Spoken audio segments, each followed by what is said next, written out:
ଥଣ୍ଡା ପାନୀୟ ଜଳ ବ୍ୟବସ୍ଥା କରିଛନ୍ତି। ଆପଣମାନେ ପ୍ରଚଣ୍ଡ ଅଧିକ ପରିମାଣରେ ଜଳପାନ କରନ୍ତୁ ଏବଂ ଯଦି କିଛି ଅସୁସ୍ଥତା ଅନୁଭବ କରନ୍ତି ଆମର ବଜାର ପାଖ ପୁରୁଣା ଗେଷ୍ଟ ହାଉସ୍ ପାଖରେ ଡକ୍ଟର ଆଭେଲେବୁଲ୍ ଅଛନ୍ତି। ସେଠି ଆମର ଚିକିତ୍ସାଳୟ ବ୍ୟବସ୍ଥା କରାଯାଇଛି। ସେଠାକୁ ଯାଇ ଆପଣ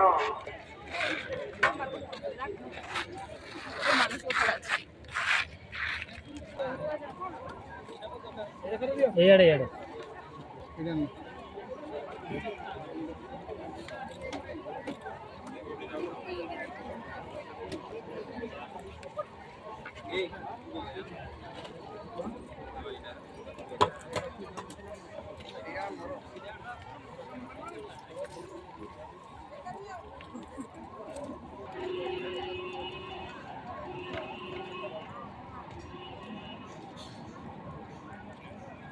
ଆମକୁ କଷ୍ଟ ହବ, ସେମାନଙ୍କ ଭାଇମାନଙ୍କୁ ମଧ୍ୟ କଷ୍ଟ ହବ।